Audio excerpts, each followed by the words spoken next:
በስመ አብ ወወልድ ወመንፈስ ቅዱስ አሐዱ አምላክ አሜን። የጠፋው ልጅ ምሳሌ። ሁለት ወንድማማቾች ነበሩ። የአባታቸውን ውርስ ለሁለት ከተካፈሉ በኋላ አንዱ በቤት ውስጥ ተቀመጠ፣ ሁለተኛው ግን የድርሻውን አባከነና በተከበርኩበት አገርማ ድሃ አልባልም ብሎ ወደ ሩቅ አገር ሄደ።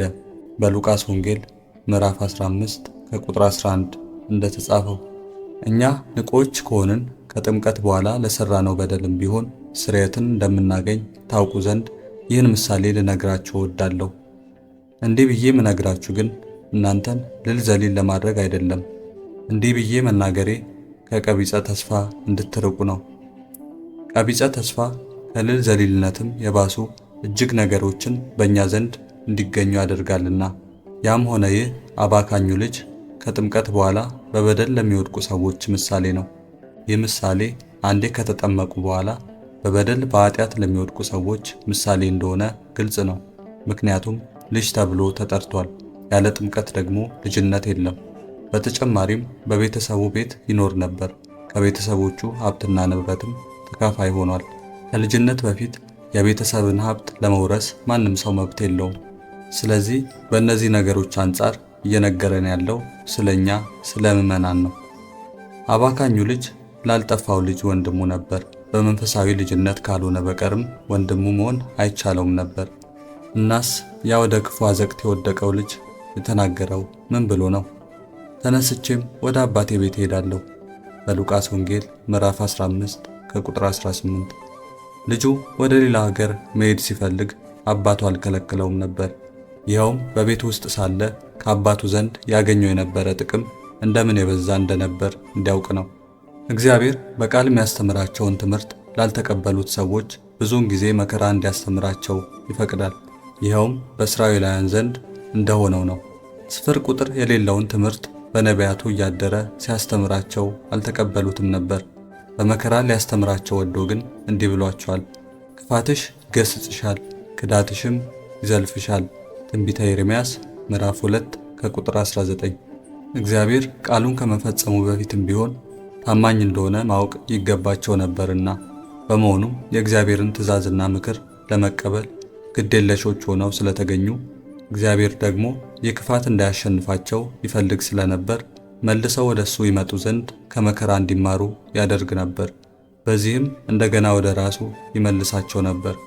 በመሆኑም አባካኙ ልጅ ወደ ሩቅ አገር ስለሄደና ከራሱ ልምድ አንድ ሰው ከገዛ ቤተሰቦቹ ቤት ርቆ መሄድ ምን ያህል የከፋ መሆኑን ስለተማረ ተመልሷል።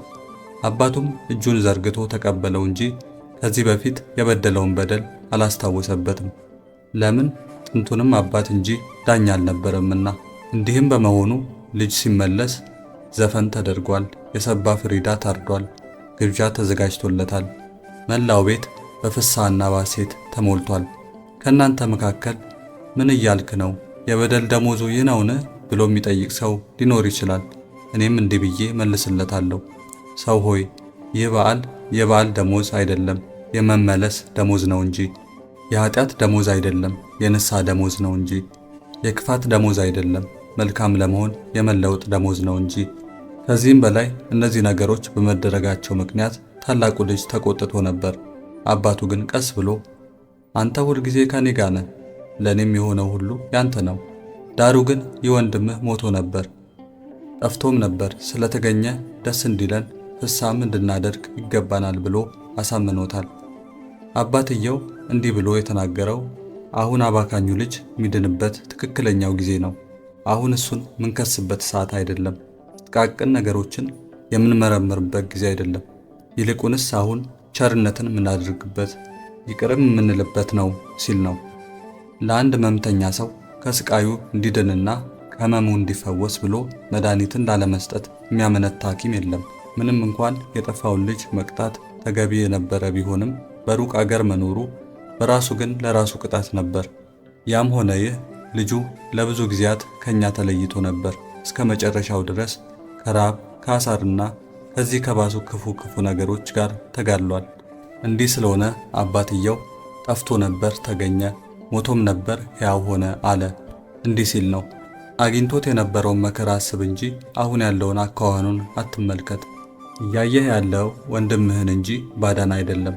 አባካኙ ልጅ ከዚህ በፊት ምን እንደበደለው ወደ ማስታወስ አባቱ ተመልሷል። ማስታወሱንስ ምን እንደበደለው ያስታውሰዋል። የሚያስታውሰው ግን ልክ እንደ ወላድ እናቶች ምን ያህል ሊያዝንለት፣ ሊምረው፣ ሊራራለትና ፍቅር ሊሰጠው እንደሚገባ በማሰብ ነው። እንዲህ በመሆኑ አባትየው አባካኝ ልጁ ስላደረገው ነገር ምን አልተናገረውም።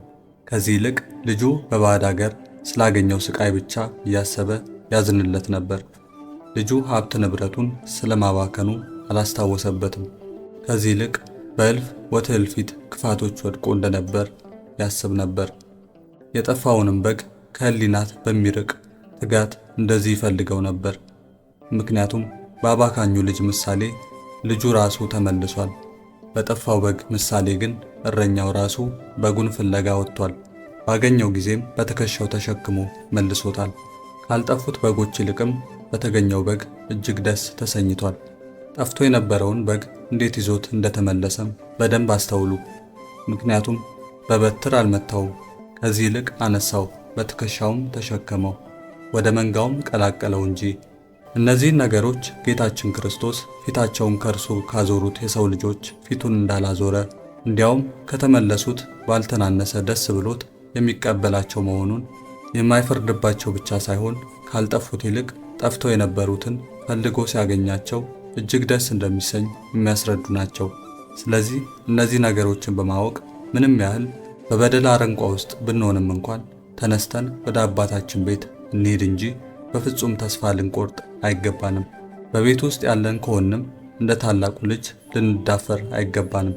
ከዚህ ይልቅ ስንበድል እንደ ጠፋው ልጅ መልሰን ንስሐ መግባት ይቻለን ዘንድ በቤት ውስጥ እንደነበረው ልጅም ከብርታታችን እንዳንወድቅ ልንፈራ ይገባናል። ወስብሐት ለእግዚአብሔር ወለወላዲቱ ድንግል ወለመስቀሉ ክቡር። ይቆየን።